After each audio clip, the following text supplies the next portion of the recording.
ಸದಾ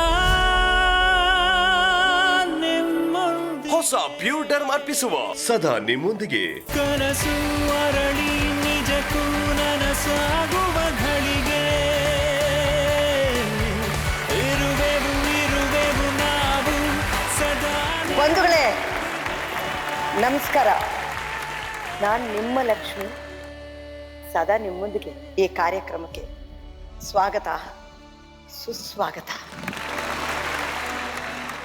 ಇವತ್ತು ನಮ್ಮನ್ನು ಹುಡ್ಕೊಂಡು ಬಂದಿರೋರು ಯಾರು? ದೇವರಾಜ್ ಅನ್ನೋರು ಅವ್ರ ಹೆಂಡತಿ ಜೊತೆಗೆ ಬಂದಿದ್ದಾರೆ. ಅವರು ವೃತ್ತಿನಲ್ಲಿ ರೈತ. ನಿಧಿ ಮಳೆ ಇಲ್ಲ, ಒಣಗೋಗಿದೆ, ಎಲ್ಲ ಒಣಗೋಗ್ಬಿಟ್ಟು ಕಬ್ಬು ಕೈ ಕೊಟ್ಬಿಟ್ಟು 70,000 ಸಾಲ ಇಟ್ಕೊಂಡು 3 ಜನ ಹೆಣ್ಮಕ್ಳು ಬೇರೆ ಊರನ್ನೇ ಬಿಟ್ಟು ಅವ್ರ ಮಣ್ಣನ್ನೇ ಬಿಟ್ಟು ಹುಟ್ಟು ಬೆಳೆದದ್ದು ಮಣ್ಣು, ಅವ್ರ ತಾಯಿಯ ಮಣ್ಣು ಅದೆಲ್ಲ ಬಿಟ್ಬಿಟ್ಟಿದ್ದಾರೆ. ಇವ್ರು ಬಂದ್ಬಿಟ್ರು. ಸ್ವಾಭಿಮಾನ ಸುಮ್ಮನೆ ಇರಕ್ಕಾಗಲೇ ರಸ್ತೆಯಲ್ಲಿ ಎಳ್ನೀರು ಮಾರ್ತಾ ಇದ್ದಾರೆ. ಎಷ್ಟು ಎಳ್ನೀರು ಮಾರ್ಕೊಂಡ್ರೆ 70,000 ಸಾಲ ತೀರಿಸ್ಬೋದು? ಲೆಕ್ಕ ಮಾಡಿ. ಊಟ ಮಾಡಬೇಕು, ಬೆಂಗಳೂರಲ್ಲಿ ಮನೆ ಬಾಡಿಗೆ ಕೊಡಬೇಕು, ಇಷ್ಟಿದೆ. ಹೆಂಗಾಗುತ್ತೆ? ಮಕ್ಕಳನ್ನೆಲ್ಲ ಓದಿಸ್ಬೇಕು. ನಾವು ತೀರ್ಮಾನ ಮಾಡಿದ್ದೀವ್ರಿ, ಇವ್ರಿಗೆ ನಾವು ಸಹಾಯ ಮಾಡಿದ್ರೆ ಏನು ಅಂತ. ಈ ಉದಯ ವಾಹಿನಿಯಿಂದ ಸದಾ ನಿಮ್ಮೊಂದಿಗೆ ಅಂತ ಅವ್ರಿಗೆ ನಾವು ಕೈ ಕೊಟ್ಟು ಅವ್ರನ್ನ ಕರ್ಕೊಂಡು ಬಂದಿದ್ದೀವ್ರಿ. ನೋಡ್ರಿ ನೀವು.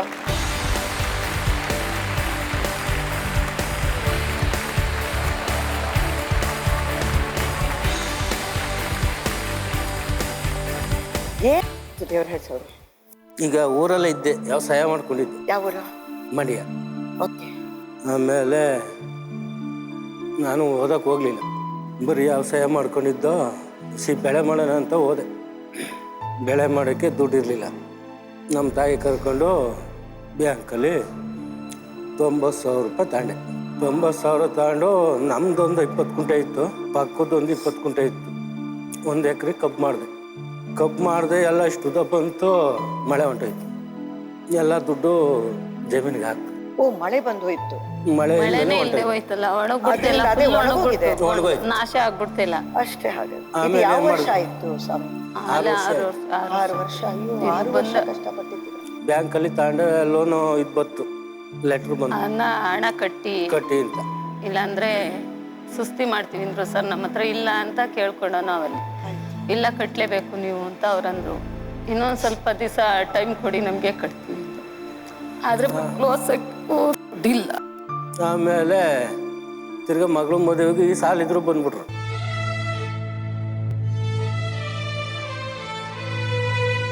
ಅದನ್ನೇ ಮಾಡ್ಬಿಟ್ಟೆ. ತಿರ್ಗಾ 2 ಸಾಲ ಇಷ್ಟೇ. ಒಂದು 60,000 ರೂಪಾಯಿ ಇದು ಸಾಲ ಆಯ್ತು. ಅಯ್ಯೋ, 60. ಆಮೇಲೆ ಎಲ್ಲ ಆಯಿತು. ಸಾಲದವರು ಇನ್ನೊಂದು 7-8 ತಿಂಗಳು ಬಿಟ್ಟು ಕೇಳಕ್ಕೆ ಶುರು ಮಾಡಿ. ಯಾವ ಬೆಳೆನೂ ಆಗಲಿಲ್ಲ. ಹಸುಗಳು ತಗೊಂಡು ಸಂಘದಲ್ಲಿ ಲೋನ್ ಎತ್ಕೊಂಡು ಹೆಂಗು ಅಂದ್ಬಿಟ್ಟು ಹೆಚ್ಚು ಮಾಡ್ತಾರೆ. ಅದ್ರಲ್ಲಿ 2 50 ಸಾವಿರ ಎತ್ಕೊಂಡು 2 ಬಡ್ಡಿನೂ ಕಮ್ಮಿ ಇರುತ್ತೆ ಅದ್ರಲ್ಲಿ. ಅದರಿಂದ ಹಸುಗಳು ತಗೊಂಡೆ. ಹಸುಗಳು ಒಂದೇ ತಿಂಗ್ಳಿಗೆ ಸತ್ತೋಗ್ಬಿಟ್ಟು ಅವು ಏನಾಯ್ತು ಅನ್ನೋದು ಗೊತ್ತಾಗ್ಲಿಲ್ಲ.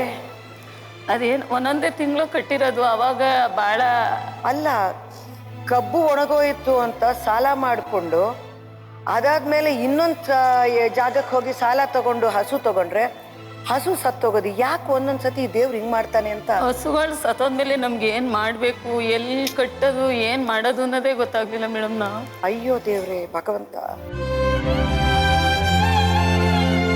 ಏನ್ ಮಾಡಿದ್ದೀರಾ? ಆಮೇಲೆ ಅವಾಗ ಏನ್ ಮಾಡ್ದ, ನಾನು ಸತ್ತೋಗ್ಬಿಡೋದೇ ಸರಿ, ಇರಬಾರ್ದು ಅಂತ 3 ಜನನು ಹೊಂಟಾಗ ಅವ್ರು ಹೇಳಿದ್ರು, ಅಮ್ಮ ನಾವು ಸಾಯ್ಬಾರ್ದು. ಈ ಕಡೆ ಮಗಳು ಹೇಳಿದ್ದು, ಸಾಯ್ಬಾರ್ದು ಅಮ್ಮ, ನಾವೆಲ್ಲಾದ್ರೂ ಹೋಗಿ ಬದುಕನ, ನಾವು ಜೀವನ ಮಾಡೋಣ, ನಾನು ನಿಮ್ಗೆ ಸಾಕ್ತೀನಿ ಸಾಲ ಎಲ್ಲ ತೀರ್ಸಿದ್ಮೇಲೆ ಅಂತ ಇವಳು ಧೈರ್ಯ ಕೊಟ್ಟು ನನಗೆ.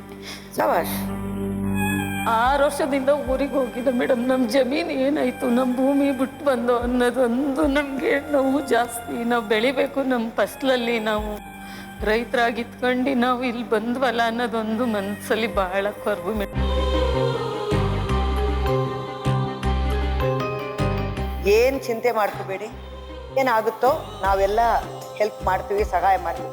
ಇಷ್ಟು ದಿವಸ ನೀವು ನೋಡ್ತಾ ಇದ್ದೀರಾ, ಯಾರು ಕಣ್ಣೀರು ಹಾಕೊಂಡು ಇಲ್ಲಿಗೆ ಬಂದರೆ ಅವ್ರ ಕಣ್ಣೀರು ಒರೆಸೋದು ಒಂದೇ ನಮ್ಮ ಕರ್ತವ್ಯ ಅಂತ ತೀರ್ಮಾನ ಮಾಡಿ ಇವತ್ತು ಸಹಾಯ ಮಾಡೋಕ್ಕೆ ಬರೋದು ಯಾರು ಗೊತ್ತಾ? ನಮ್ಮ ಚಾರ್ಮಿನಾರ್ ಚೆಲುವ ಪ್ರೇಮ್ ಅವರು. ಪ್ರೇಮ್ ಅವರೇ ಬನ್ನಿ.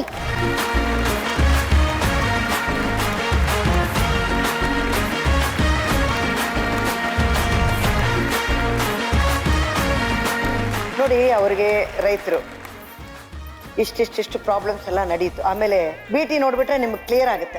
VT please.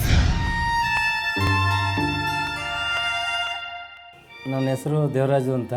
ನಾವು ವ್ಯವಸಾಯ ಮಾಡ್ಕೊಂಡಿದ್ದು. ನಮಗೆ ಬುದ್ಧಿ ಬರೋದು ಮುಂಚೆನೇ ನಮ್ಮ ಅಪ್ಪ ತೀರ್ಕೊಂಡಿದ್ರು. ಆಮೇಲೆ ನಮ್ಮ ತಾಯಿನೇ ನಮ್ಮನ್ನ ಸಾಕಿದ್ರು.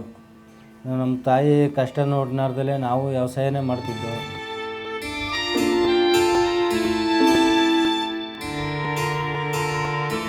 ಕಬ್ಬಿಗೆ ಸಹ 70,000 ತಂದಿದ್ದು. ಅದು ಮಳೆ ಇಲ್ಲದಲ್ಲೇ ಕಬ್ಬೆಲ್ಲ ಒಣಗೋಗ್ಬಿಡ್ತು ಸರ್. ಆಗ ಸಾಲ ಎಲ್ಲ ಕೇಳ್ತಾರಲ್ಲ ಅಂದ್ಬಿಟ್ಟು ನಾವು ಬೆಂಗಳೂರಿಗೆ ಬಂದಿದ್ದು.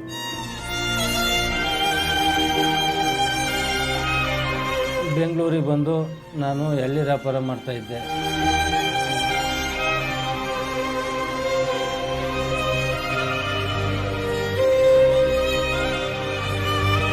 ಮೂರು ಜನ ಹೆಣ್ಮಕ್ಳು ಬೇರೆ, ಒಬ್ಳಿಗೆ ಮದುವೆ ಮಾಡಿದ್ದೀವಿ, ಇನ್ನು ಇಬ್ಬರು ಅವರೇ ಓದ್ತವ್ರು, ಅವರು ಓದಿಸ್ತಾ ಇದ್ದೀವಿ.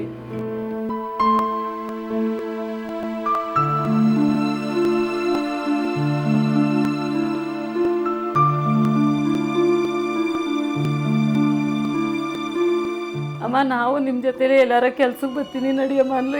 ಇಲ್ಲ ನಾವು ಕಷ್ಟಪಟ್ಟಿರೋದೇ ಸಾಕು, ನೀವೇನು ಕಷ್ಟಪಡೋದು ಬೇಡಿ, ನೀವು ಹೋದ್ರವ ನಮಗೆ ಶ್ರಮ ಆದರೂ ಪರವಾಗಿಲ್ಲ ಅಂತ ಕಾಲೇಜಿಗೆ ಸೇರಿಸ್ತ ಸರ್. ನಾವು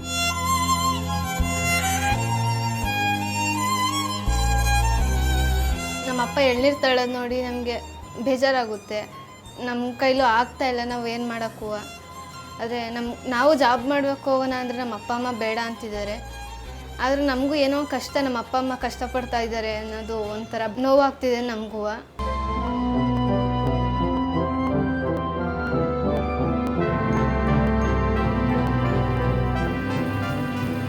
ನಾನು ಓದಿ ಪೊಲೀಸ್ ಆಗಬೇಕು ಅನ್ನೋ ಆಸೆ ಐತೆ. ಆದರೆ ಮನೇಲಿ ಕಷ್ಟ ಇರೋದ್ರಿಂದ ನಾವೇ ಒಂದು ಸ್ವಲ್ಪ ದುಡ್ದು ನಮ್ಮ ಎಜುಕೇಷನ್ಗೆ ನಾವೇ ಸ್ವಲ್ಪ ದಾರಿ ಮಾಡ್ಕೊಳ್ಳೋಣ ಅಂತ. ನಾವು ಊರಿಗೂ ಹೋಗ್ತಾ ಇಲ್ಲ, ನಮ್ಮ ಅತ್ತೆಯವ್ರಿಗೆ ಹುಷಾರಿಲ್ಲ, ತುಂಬ ಹುಷಾರಿಲ್ಲ ಅವ್ರಿಗೆ. ಆದರೆ ಈ ಸಾಲದವ್ರ ಕಾಟದಿಂದ ಹೋಗೋಕ್ಕಾಯ್ತಾ ಇಲ್ಲ ನಮಗೆ. ಆದರೆ ಅವ್ರನ್ನ ನಾವು ಸಾಕಬೇಕಾಯ್ತು. ಇವತ್ತು ನಮಗೆ ನೋಡ್ಕೊಳ್ಳೋ ಪರಿಸ್ಥಿತಿನೇ ನಮಗೆ ಗೊತ್ತಾಯ್ತಾ ಇಲ್ಲ, ಏನು ಮಾಡೋದು ಅನ್ನೋದೇ ಅರಿವಾಯ್ತಾ ಇಲ್ಲ ಈ ಸಾಲದ ಕಾಟದಿಂದ.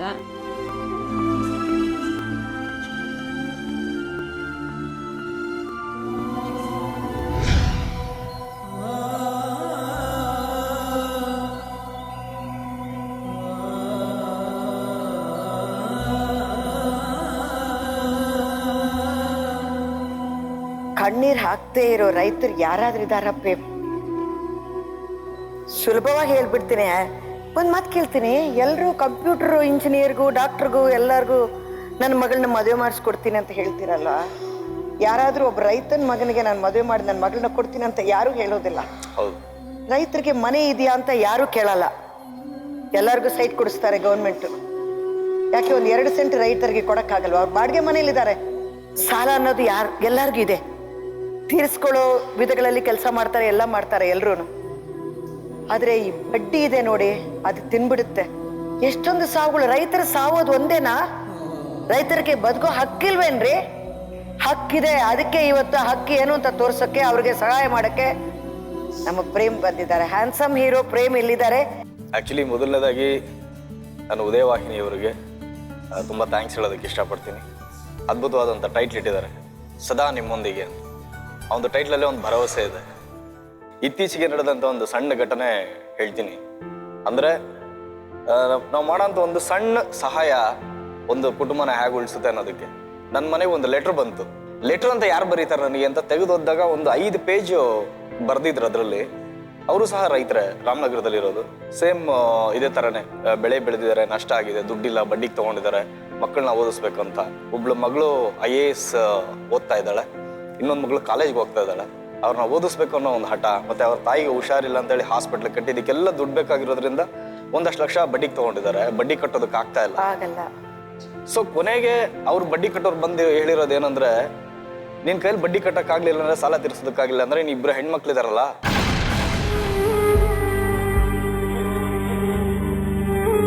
ಕೊನೆಗೆ ಇಂಥ ಮಾತುಗಳೇ, ಇಂಥ ಹೊಲಸು ಮಾತುಗಳೇ ಮಾತಾಡೋದು. ಸೀದಾ ಗಾಂಧಿನಗರಕ್ಕೆ ಬಂದು ಯಾರನ್ನೋ ಕೇಳಿದಾರೆ, ಯಾರೋ ನನ್ನ ಅಡ್ರೆಸ್ ಕೊಟ್ಟಿದ್ದಾರೆ, ನಂಗೆ ಲೆಟ್ರ್ ಬರ್ದಿದ್ದಾರೆ, ಅವ್ರ ಫೋನ್ ನಂಬರ್ ಕೊಟ್ಟಿದ್ರು. ಇಮಿಡಿಯೇಟಾಗಿ ಫೋನ್ ಮಾಡಿದೆ, ಫೋನ್ ಮಾಡಿ ಹೇಳಿದೆ, ಪ್ರಭುಶಂಕರ್ ಅವರೇ ನೀವು ಧೈರ್ಯ ಕಳ್ಕೊಳ್ಬೇಡಿ, ನಾವು ನಿಮ್ಮ ಜೊತೆಲಿದ್ದೀವಿ. ರಾಮನಗರದ ನನಗೆ ಗೊತ್ತಿರೋಂಥ ಪೊಲೀಸ್ ಆಫೀಸರ್ಸ್ ಇದ್ದಾರೆ, ಅವ್ರನ್ನ ಕರೆಸ್ತೀನಿ. ನಿಮ್ಗೆ ಯಾರು ದುಡ್ಡು ಕೊಟ್ಟಿದ್ದಾರೆ ಅವ್ರನ್ನೂ ಕರೆಸ್ತೀನಿ, ಎದುರುಗಡೆ ಉಟ್ಕೊಂಡು ಮಾತಾಡಿಸ್ತೀನಿ. ಆ ಥರ ನಿರ್ಧಾರಕ್ಕೆಲ್ಲ ತಗೊಳ್ಳೋದಕ್ಕೆ ಹೋಗ್ಬೇಡಿ. ನಿಮ್ಮ ಹೆಣ್ಮಕ್ಳಿಗೂ ಹೇಳಿ ನಾವು ನಿಮ್ಮ ಜೊತೆಲಿದ್ದೀವಿ, ಓದಿನ ಬಗ್ಗೆ ಕಾನ್ಸಂಟ್ರೇಟ್ ಮಾಡೋದಕ್ಕೆ ಹೇಳಿ. ಇದೇನು ದೊಡ್ಡ ಸಮಸ್ಯೆ ಅಲ್ಲ, ನೀವು ಧೈರ್ಯವಾಗಿರಿ ಅಂತ ಅಷ್ಟು ಫೋನ್ ಮಾಡಿ ಹೇಳಿದ್ದು ಇವತ್ತು ಅವ್ರ ಒಂದು ಕುಟುಂಬನೇ ಉಳ್ಕೊಂಡ್ಬಿಡ್ತು. ನಾನೇನು ಅವ್ರು ತುಂಬ ದೊಡ್ಡ ಹೆಲ್ಪ್ ಮಾಡಲಿಲ್ಲ, ಏನೋ ಹೋಗಿ ಏನೋ ದೊಡ್ಡ ಸಹಾಯ ಮಾಡಲಿಲ್ಲ. ಬರೀ ಮಾಡಿರೋಂಥ ಒಂದು ಫೋನ್ ಕಾಲು, ಒಂದು ಸಮಾಧಾನ, ಯಾರೋ ನನಗೆ ಗೊತ್ತಿರೋಂಥ ಒಬ್ಬ ಪೊಲೀಸ್ ಆಫೀಸರ್ ಕೈಲಿ ಒಂದು ಮಾತಾಡಿಸಿ ಸಮಾಧಾನ ಮಾತಾಡಿಸಿದ್ದು ಇವತ್ತು ಒಂದು ಕುಟುಂಬ ಉಳೀತು. ಸೊ ಹಾಗಾಗಿ ಅಂಥ ಒಂದು ವೇದಿಕೆನೇ ನೀವು ಸೃಷ್ಟಿ ಮಾಡಿದ್ದೀರಾ ಸದಾ ನಿಮ್ಮೊಂದಿಗೆ. ಸೊ ಇಲ್ಲಿ ನನ್ನ ಕರೆಸಿರೋದು ನಿಜಕ್ಕೂ ನಾನು ನಿಮಗೆ ತುಂಬ ಥ್ಯಾಂಕ್ಸ್ ಹೇಳೋದಕ್ಕೆ ಇಷ್ಟಪಡ್ತೀನಿ. ಏನಂದರೆ 4 ಜನದ ಕಷ್ಟ ನಮ್ಮದು ಅಂದ್ಕೊಂಡಾಗ, ನನಗೂ ಏನಾದರೂ ಕಷ್ಟ ಬಂದಾಗ 4 ಜನ ನಮ್ಮವನ್ನ ಅಂದ್ಕೊಳ್ತಾರೆ. ನೀವು ಸಾಲ ಮಾಡ್ಕೊಂಡ್ರೆ ನಾವು ಬಡ್ಡಿ ಕಟ್ಟಲ್ಲ ಅಲ್ವಾ? ಆ ಒಂದು ಪರಿಸ್ಥಿತಿಗಳನ್ನ ನಾನು ದಾಟ್ಕೊಂಡ್ ಬಂದಿದ್ದೀನಿ. ಅಂದ್ರೆ ಇಂಥ ಕಷ್ಟ ಪರಿಸ್ಥಿತಿಗಳೆಲ್ಲ ಇತ್ತು. ಹೌದೌದೌದೌದು. ಎಲ್ಲಾನು ಇವತ್ತು ನೀವೇನು ಆಕ್ಟರ್ ಹೀರೋ ಪ್ರೇಮ್ನ ನೋಡ್ತಾ ಇದ್ದೀರಾ, ಆ ಒಂದು ಸ್ಟಾರ್ ಪ್ರೇಮ್ನ ನೋಡ್ತಾ ಇದ್ದೀರಾ, ಎಲ್ಲಾನು ದಾಟ್ಕೊಂಡ್ ಬಂದಿದ್ದೀನಿ ನಾನು ಸಹ. ಒಂದು ಹೇಳಿ, ಯಾಕೆಂದ್ರೆ ಇವರೊಬ್ಬರೇ ಕಷ್ಟ ಪಡ್ತಾ ಇದ್ದಾರೆ ಅನ್ನೋರು ಬಹಳ ಜನ ನೋಡೋರು ನಾವೊಬ್ಬರೇ ಕಷ್ಟ ಪಡ್ತಾ ಇದೀವಿ ಅಂತ ಅಂದ್ಕೊಳ್ತಾರಲ್ಲ. ಎಲ್ಲಾರ್ಗೂ ಲೈಫ್ ಅನ್ನೋದು ಮುಳ್ಳು ಇರುತ್ತೆ. ಒಂದು ಘಟನೆ ಹೇಳಿ. ನನಗೆ 3 ಜನ ತಂಗಿದಿರು, ನನ್ನ ತಂದೆ ತಾಯಿ, ನನ್ನ 2 ಅಜ್ಜಿದಿರಿದ್ದು. ಸೊ ಎಲ್ಲ ಒಂದು 8x10, ಒಂದು 8ರಿಂದ 10 ಅಷ್ಟೇ ಇದ್ದಿದ್ದು ಜಾಗ. 8ಕ್ಕೆ 10 ಹೆಂಚಿನ ಮನೆ. ಮಳೆ ಬಂತು ಅಂದರೆ ಸೋರ್ತಾ ಇತ್ತು.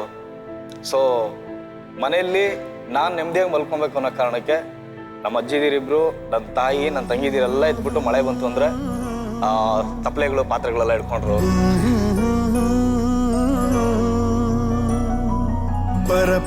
ಅಂತ ಸಿಚುವೇಶನ್ ಅಲ್ಲಿ ನಮ್ಮ ಅಜ್ಜಿ ಅವ್ರಿಗೆ 2 ಕಿಡ್ನಿ ಫೇಲ್ಯೂರ್ ಆಗೋಗಿತ್ತು.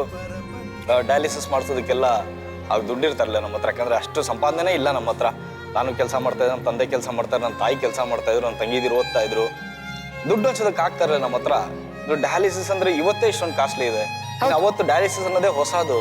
ಸೊ ಎಲ್ಲಿ ಕರ್ಕೊಂಡೋಗಿ ಏನ್ ಮಾಡ್ಸೋ, ಈ ಇದ್ರಲ್ಲಿ ನನ್ನ ಅಜ್ಜಿ ಬಂದು ಸೂಸೈಡ್ ಮಾಡ್ಕೊಂಡ್ಬಿಟ್ಟು ಒಂದು 85 ವರ್ಷ. ಸೊ ಆ ಟೈಮಲ್ಲಿ ಅವರು ಸೂಸೈಡ್ ಮಾಡ್ಕೊಂಡ್ಬಿಟ್ರು. ಆ ಟೈಮಲ್ಲಿ ನೀವು ನಂಬ್ತಿರೋ ಇಲ್ಲೋ, ಅಲ್ಲಿ ಅವರೊಂದು 110 kg ವೆಯ್ಟ್, ತುಂಬಾ ದಪ್ಪ ಇದ್ರು. ನಾನಿದ್ದೀವಿ ಒಂದು 60-65 kg. ಕೊನೆಗೆ ಅದೇನಂತ ಗೊತ್ತಿಲ್ಲ, ಆ ಧೈರ್ಯ ಒಬ್ಬನೇ ಹೆಗಲ ಮೇಲೆ ಎತ್ತಾಕೊಂಡು ಆಟೋಗೆ ಹೋಗಿ ಆಟೋಲ್ಲಿ ಹಾಕಿ. ಆ ಟೈಮಲ್ಲಿ ನನ್ನ ಜೊತೆಲಿ ಅಂತಿದ್ದು ನಮ್ಮ ಎದುರು ಮನೆಯಲ್ಲಿ ಮುಸ್ಲಿಂ ಹುಡುಗ ಒಬ್ಬ ಇದ್ದ, ಸಲಾಮ್ ಅಂತ, ಅವನು ನನ್ನ ಫ್ರೆಂಡ್ ಆನಂದ್ ಅಂತ ಇದ್ರು. ಇಬ್ಬರೇ ಇದ್ದಿದ್ದು, ಇನ್ನು ಯಾರು ಇಲ್ಲ. ತಗೊಂಡು ಹಾಸ್ಪಿಟ್ಲಿಗೆ ಸೇರ್ಸೋಣ ಅಂದ್ರೆ ದುಡ್ಡಿಲ್ಲ, ವಿಕ್ಟೋರಿಯಾ ಹಾಸ್ಪಿಟ್ಲಿಗೆ ಸೇರಿಸ್ಬೇಕು. ಅಲ್ಲಿ ನೋಡಿದ್ರೆ ಸ್ಟ್ರೆಚರ್ ತೊಗೊಂಬನಿ ಕರ್ಕೊಂಡೋಗಿ ಅಂತ ಇದ್ದೀನಿ. ಅವ್ರು ಬರ್ತಾ ಇಲ್ಲ. ಅವ್ರ ಇಂಟೆನ್ಷನ್ ಅಂದ್ರೆ ಅವ್ರಿಗೆ ಲಂಚ ಬೇಕು. ಹೌದು, ಲಂಚ 50 ರೂಪಾಯಿ. ನಾನು ಆಟೋದವ್ರು ಕೊಡ್ಲಾ ಅಥವಾ ಹಾಸ್ಪಿಟ್ಲ್ ಕೊಡ್ಲಾ, ಏನ್ ಮಾಡ್ಲಿ? ಆ ಹೊತ್ತಿನಲ್ಲಿ ಯಾರು ಆಟೋದವ್ರು ಕರ್ಕೊಂಡ್ ಬಂದಿದ್ರು ಅವ್ರಿಗೆ ಇವತ್ತು ಕೈ ಮುಗಿಬೇಕು. ಆಟೋದವ್ರಿಗೆ, ಸರ್ ನನಗೆ ಬೇಡ ಸರ್, ಅವ್ರಿಗೆ ಕೊಡಿ ಸರ್, ಅವ್ರಿಗೆ ಕರ್ಕೊಂಡೋಗಿ ಸರ್ ಫಸ್ಟು ಅಂದರು. ಅವತ್ತು ನಾನು ನಿಂತ್ಕೊಂಡು ಅನ್ಕೊಂಡಿದ್ದಂದ್ರೆ, ಇವತ್ತು ನನಗೇನೂ ಇಲ್ಲ, ನನ್ನ ಕಷ್ಟದಲ್ಲಿದ್ದೀನಿ, ನನ್ನ ಕಷ್ಟಕ್ಕೆ ಯಾರು ಬರ್ತಾ ಇಲ್ಲ. ಬಟ್ ನನಗೇನೋ ತುಂಬ ದುಡ್ಡು ಎತ್ತರಕ್ಕೆ ಬೆಳೆದು ದುಡ್ಡು ಗಿಡ್ಡು ಮಾಡ್ತಂದ್ರೆ ನನ್ನಿಂದ ಎಷ್ಟು ಜನಕ್ಕಾಗುತ್ತೋ ಅಷ್ಟಕ್ಕೆ ನಾನು ಜನಕ್ಕೆ ಸಹಾಯ ಮಾಡ್ತೀನಿ ಅಂತ. Hats off to you Prem. ದೇವ್ರು ನಿಮ್ಮನ್ನು ತುಂಬಾ ಚೆನ್ನಾಗಿಟ್ಟಿರ್ಬೇಕು. ನಿಮ್ಮ ಮಕ್ಕಳ ಹೆಸರೇಂತೀನಿ? ರಾಣಿ, ಲತಾ. ರಾಣಿ, ನಮಸ್ಕಾರ ರಾಣಿ, ಮಹಾರಾಣಿ. ನೀನೇ ಸೂಸೈಡ್ ಮಾಡ್ಕೋದು ಬೇಡ, ನಾನ್ ಕಾಪಾಡ್ತೀನಿ ಅಂತ ಹೇಳಿದ್ಯಲ್ಲ. ಹೌದಮ್ಮ. ನಿನ್ನಂತ ಹೆಂಗಸರು ಸಾಕಮ್ಮ, ಒಬ್ಬಳು ಸಾಕಮ್ಮ ಫ್ಯಾಮಿಲಿಗೆ. ನಿಜವಾಗ್ಲೂ ಅಂತ ಧೈರ್ಯ ಕೊಡೋ ಮಕ್ಕಳಿದ್ರೆ ಸಾಕು, ಇನ್ಯಾರು ಬೇಕಾಗಲ್ಲ. ಏನ್ ನಡೀತು ತಾಯಿ, ನಿನಗೆ ಎಲ್ಲಿಂದ ಆ ಧೈರ್ಯ ಬಂತು? ಅಮ್ಮ, ನಾನು ಯಾವಾಗಲೂ ಅಪ್ಪನ ಜೊತೆ ಇರ್ತಿದ್ದೆ. ನನಗೆ ಯಾವಾಗಲೂ ಅಪ್ಪ ಅಂದರೆ ತುಂಬ ಇಷ್ಟ. ಅವ್ರನ್ನ ಬಿಟ್ಟು ನನಗೆ ಇರೋಕ್ಕಾಗ್ತಿರ್ಲಿಲ್ಲ. ಒಂದಿನ ಎಲ್ಲ ತುಂಬ ಸಾಲದವರೆಲ್ಲ ಮನೆ ಹತ್ರ ಬಂದು ಇದು ಮಾಡಿದ್ರು. ಅವತ್ತು ಸಂಜೆನೇ ಅಮ್ಮ ನಮ್ಮನ್ನೆಲ್ಲ ಸಾಯಕ್ಕಂತ ಕರ್ಕೊಂಡು ಹೋಗಿದ್ರು.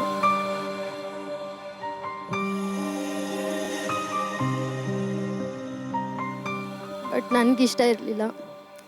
ಸತ್ತರೆ ಒಂದಿನ ಎಲ್ಲ ಅಳ್ತಾರೆ ಅಷ್ಟೇ, ಇನ್ನೇನು ಮಾಡಲ್ಲ. ನಾವು ಬದುಕಿದ್ರೆ, ನಾವೇನಾರ ಸಾಧಿಸಿದ್ರೆಲ್ಲ ನಮ್ಮನ್ನ ನೆನ್ಪಿಟ್ಕೋತಾರೆ. ಶಬಾಷ್, ಚಪ್ಪಾಳೆ ಹೊಡೀರಿ. ಹ್ಯಾಟ್ಸ್ ಆಫ್ ಟು ಯು ಪುಟ್ಟ, ಹ್ಯಾಟ್ಸ್ ಆಫ್ ಟು ಯು ರಾಜಾ. ಅದರಿಂದ ಏನಾದರೂ ಮಾಡಬೇಕಂತ ನನಗೆ ಛಲ ಇದೆ, ಮಾಡ್ತೀನಿ. ಖಂಡಿತ ನಡೆಯುತ್ತೆ ತಾಯಿ. ಎಲ್ಲ ಕಷ್ಟಗಳು ಒಂದೇ ಸತಿ ಬರಬಾರ್ದು. ಅಪೆಂಡಿಸೈಟಿಸ್ ಬೇರೆ ಇದೆಯಂತೆ. ಎಳ್ನೀರು ಕೊಚ್ಚಿ ಹೆಂಗಿದೆ, ಕೈ ತೋರಿಸಿ. ಈ ಬೆರಳು ಇದಾಗಿದೆ ಅವ್ರಿಗೆ. ಅತ್ಲ ಕಡೆ ಬೆರ್ಲಿಂದ ಹಿಡ್ಕೊಂಡಿರೋದ್ರಿಂದ ಚಾಕು ಹಿಡ್ಕೊಂಡಿರೋದ್ರಿಂದ ಅದು ಬೇರೆ ಕಟ್ಟಾಗಿದೆ. ಅಮ್ಮ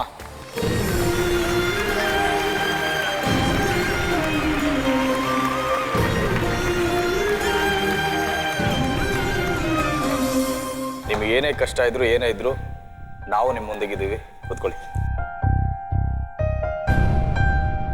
ಯಾಕೆ ದೇವರಾಜ್ ಅವ್ರನ್ನ ನಾನು ತಪ್ಪಿಕೊಂಡೆ ಅಂದರೆ ಕಾರಣ ಏನಂದರೆ, ಈ ವೇದಿಕೆಗೆ ಬಂದಿದ್ದಾರೆ, ಅವ್ರಿಗೇನೋ ಕಷ್ಟ ಇದೆ, ನಾವು ಹೆಲ್ಪ್ ಮಾಡ್ತಾ ಇದ್ದೀವಿ ಅನ್ನೋ ಒಂದು ಭಾವನೆ ಅವ್ರ ಮನ್ಸಿಗೆ ಬರಬಾರ್ದು. ಸೊ ಹಾಗಾಗಿ ನಾನು ಅವ್ರನ್ನ ಇಲ್ಲಿ ವೇದಿಕೆಗೆ ಬಂದಿರೋ ಅತಿಥಿ ಅಂತಾಗಲಿ, ಅವ್ರ ಕಷ್ಟಕ್ಕೋಸ್ಕರ ಬಂದಿದ್ದಾರಂತಾಗಲಿ ಖಂಡಿತವಾಗ್ಲೂ ತಿಳ್ಕೊಂಡಿಲ್ಲ.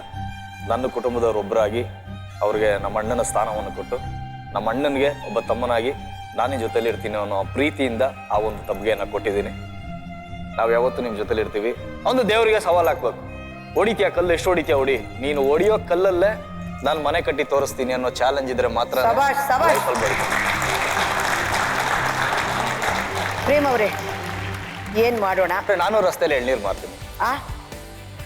ಹೌದು. ಯಾವತ್ತಾದ್ರೂ ಎಳ್ನೀರು ಕೊಚ್ಚಿದ್ದೀರಾ? ಇಲ್ಲ, ಯಾವತ್ತೂ ಕೊಚ್ಚಿಲ್ಲ. ಆದ್ರೆ ಹೋದ್ರೆ ಬರುತ್ತೆ, ಎಲ್ಲ ಬರುತ್ತೆ. ಮಾಡ್ಬೇಕು ಅನ್ನೋ ಶ್ರದ್ಧೆ ಪ್ರೀತಿ ಇತ್ತು ಅಂದ್ರೆ ಎಲ್ಲಾನು ಬರುತ್ತೆ. ಹಾಗಾದ್ರೆ ಮಚ್ಚು ತಗೊಳ್ಳೋದೆ? ಖಂಡಿತ. ಪ್ರೇಮ್ ಮಚ್ಚು ತಗೊಂಡ್ ಬರ್ತಿದ್ದಾರೆ ರಸ್ತೆಗೆ, ಹುಷಾರ್. ದೇವರಾಜಣ್ಣವ್ರೆ, ಅವ್ರ ಕೆಲಸ ನೀವು ಮಾಡ್ತೀರಾ? ರೈತ ಅನ್ನೋದು ಒಂದು ಸ್ವಾಭಿಮಾನದ ಸಂಕೇತ. ರೈತನ ಸ್ವಾಭಿಮಾನಕ್ಕೆ ಯಾವತ್ತೂ ಧಕ್ಕೆ ಬರಬಾರ್ದು. ಹಾಗಾಗಿ ನಾವು ನಿಮ್ಮ ಜೊತೆಲಿದ್ದೀವಿ.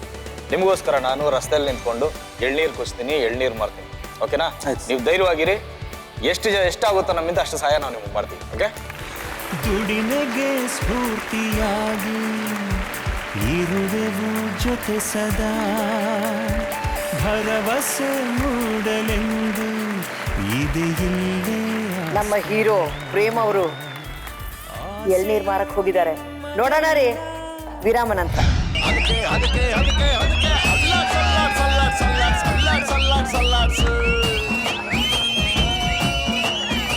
ಇವತ್ತು ಎಷ್ಟು ಜನ ರಾಜಕಾರಣಿಗಳ ಮಕ್ಕಳು ಕೈಯಲ್ಲಿ ನೇಗ್ಲು ಹಿಡ್ಕೊಂಡು ಹೊಲ ಉಲ್ಟಾ ಇದ್ದೀರಾ? ಸ್ವಲ್ಪ ಲೆಕ್ಕ ಹೇಳ್ತೀರಾ ಸರ್? ಸದಾ ಹೊಸ ಪ್ಯೂರ್ ಡರ್ಮ್ ಅರ್ಪಿಸುವ ಸದಾ ನಿಮ್ಮೊಂದಿಗೆ.